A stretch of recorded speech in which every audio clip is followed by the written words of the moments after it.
Hello, you beautiful and wonderful people. How are you doing today? Remy's gonna jump up here right now.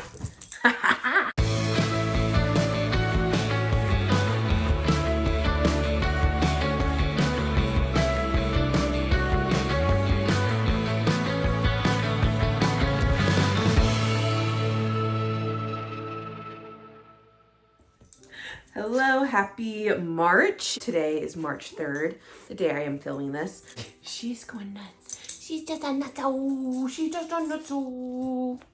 I guess before we get into this, look at this really cool candle my friend sent me. It's the Pirates candle, but it has like the Pirates ride on the inside. Like, how cool is that? It smells like the scene with the rum. Not really, but it's cool anyhow. Also, we're being chaotic right now. Make sure you drink your water. Drink all the water. All the water. And make sure you chug, especially when you're having your second cup of coffee of the day. So we're gonna do the March TBR.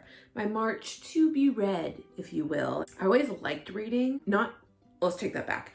I am dyslexic, and so growing up in schools, I hated reading. I hated reading out loud. Jurassic Park, loved reading that book. Kite Runner, loved reading that book. And we'll talk about another one in a minute. There were certain books that just kind of grabbed me, and I absolutely loved to read those ones. I never went and read on my own because it is really hard to keep all that information congealed up here. So reading for fun was not really one of my things until I got out of college. I have an assortment of books just because I bought them because I liked them.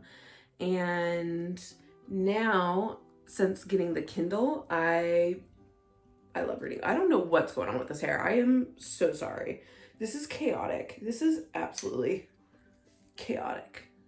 2024, this is again March 3rd, so the first 2 months of the year I've read 5 books, which is a lot for me, especially when you think about I'm in my master's program right now and I'm reading so many different papers and books about neuropsychology. My brain hurts. I really like her pants.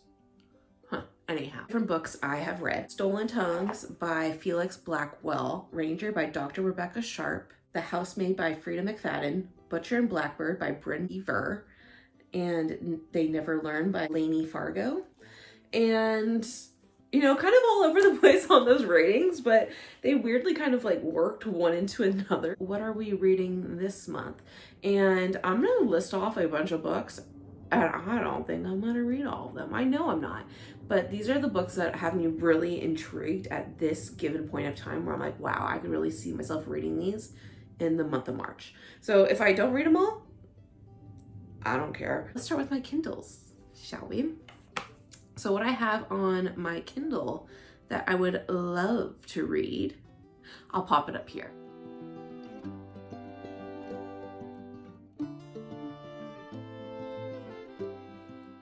But it's called Friends in Napa. So this book, I guess, released early because it's supposed to come out in April, but I got it because of my Amazon Prime membership. Don't know. I'm here for it though. It's about this couple who invites their friends to their new up and coming winery up in Napa, which love Napa. It's great. They all come together. These things kind of come to be and come together and force old feelings and situations to kind of reappear. That leads to a whole different series of things. So we'll see how that goes. It says that it's a suspense book, and I'm really excited about that. And it's only 230 pages, so I'm not too worried. Second book that is on my list of things that I want to read this month is called The Villa. The Villa by Rachel Hawkins. And this book is supposed to be a play on Fleetwood Mac and kind of talk about some of their relationships that happened, which I love Fleetwood Mac. I grew up on Fleetwood Mac. I saw Stevie Nicks with my mom. Like, I love Stevie Nicks. Stevie Nicks is my idol, and I absolutely love her to death. So, I mean, I've been afraid of changing 'cause I built my life around you. Children are getting older, I'm getting older too. I literally cried when I saw her live. I took my mom Like, oh my God, so good. About a villa, and a girl and her friend in their 30s go on this vacation to this villa, and they're basically best friends, but they don't get to be with each other very often because of, being in your 30s and life circumstances. But they go on this vacation to this villa, and it kind of, I guess, pops back and forth in the timelines when the villa was under a different name, and it housed this group of people, and so who are supposed to represent Fleetwood Mac.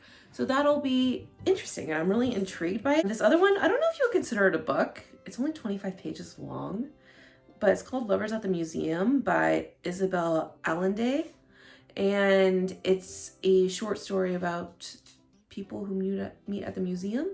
I guess it's just like a short essay, but for my sake, I'm gonna consider it a book because I took the time to read it. Another book that I want to read before it actually becomes a movie, so it's going to become a movie on Netflix right now, is called My Policeman by Bethan Roberts. It's in Brighton is where this book takes place in the 1950s, and it's about a policeman and his two relationships, one with a woman, one with a man, and how things kind of intertwine with one another. From what I remember at the very end, it's like someone's going to get hurt, and I was just like, oh no. Especially in the 1950s, gay relations were not accepted. I don't remember, oh, it's not on Netflix, it's gonna be a Prime Video. The last book that I have for my Kindle wise that I'm interested in reading this month is called God's Behaving Badly. This one's 290 pages. God's Behaving Badly by Marie Phillips. So it looks like that. And my friend turned me on to this book, and because we were just talking about books, and I was like, I need some recommendations because I'm in this weird like slump. Like I keep reading like thriller mystery books, and I'm over it at this point. I need something new. And he's like, well, how do you feel about smut? And I was like, I love me some smut. He's like, how about some retelling of Zeusian smut? Oh my God, am I a history teacher? Nope. Apparently not. Greek mythology, but in modern day. So I'm very intrigued by that thought. And I mean, just look at the cover. How fun is that? Like Athena or one of the gods is like trying to explain to the mortals what's going on, but they don't understand apparently because she's speaking too eloquently or something like that. I don't actually know. This is what my friend told me. So just, take it for what it is. I'm intrigued. I never thought I'd be a smutty romance person, but oh boy, did Butcher and Blackbird turn me wrong? Did Ranger tell me wrong? Hook? I'm a little smutty girl now, apparently. We love that for us. I also have a bunch of physical books that I also do want to get through and read as well. My goal is I want to try to read at least one physical book a month to try to go through the collection I do have. Just sitting there and collecting dust, I will never be that person. Like every book I read, I'm gonna buy the paperback as a trophy because that doesn't make sense. Because I'm probably never gonna go through and reread these books again. Like it's not gonna happen. Like I don't have enough time on this earth to go back and read something twice. I say that as like I go and watch the same movies over and over again, but that's a different story. Kind of had two picked out. One I really had picked out, and that was A Thousand Splendid Suns by Khalid Hassani. And I started this book, God, I want to say in 2022 I started reading this book. I got to 145 pages. So I got there. So that's like a little chunkard of the book. And I was just like, you know what? Like I remember everything. I'm just gonna pick up from right there and start reading. And then I kind of looked back and I was like, wait, who's Leia? Who's Mammy? When did the Soviets come in? So I was just like, I might have to start this book over again, which I don't mind. I'm fine with starting the book over again. There was just some scenes from this book I was really hoping to not have to read again. They are brutal and they throw me back into my own PTSD. So the story talks about two different It talks about two different perspectives of two different generations, one of them being Miriam, and then I believe Leia is her daughter.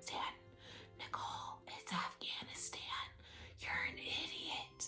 About the Soviets coming over and invading Iraq, and then as well as the Taliban coming and taking over possession as well. As a historian, right, I'm really intrigued about that. But The Kite Runner, written by Khalid Hassani, was one of the books that completely changed my life. I read it as a senior in high school, and it was, I can't believe that not everyone's read that book. That was a required book at my high school for people to read, and it was also extremely triggering as well. Like, there were some really deep shit in that book, and same here. Is 1,000 Splendid Suns in Afghanistan, not in Iraq? It is. It's Afghanistan. Uh-oh. Well, I feel like an idiot. It says right here, Hassani has taken the last 33 years of Afghanistan's history of war and oppression and told it into an intimate scale. My bad. Other option that I have, if that book is going to be too heavy for me, is The Hunger Games of Songbirds and Snakes by Suzanne Collins. So this was the other book I have. I don't know what happened to it. This was just sitting on my bookshelf, and I don't know why it's like this. Like, I don't know what happened. It's the prequel to The Hunger Games, and the movie just obviously came out as well. And I really enjoyed the books, and I'm not a big fantasy person, so the fact that The Hunger Games I enjoy is great. I enjoy that. I like that. So I was just intrigued to kind of see, because every villain becomes a villain for some reason, you know, and so I was interested to see how Snow becomes his own villain. And I don't know if they actually dive into it. I haven't seen the movie. I was waiting to see the movie until I read the book. So yeah, I mean, this is a chunker. This is like 500 something pages. That's a lot. That's a lot of pages. This one's also like 400 pages. So I don't know what I'm doing. I don't know. That's my TBR for the month. Is, how's that, 7 books? Is that a little ambitious? Yeah. Am I gonna read them all? No, I know I'm not.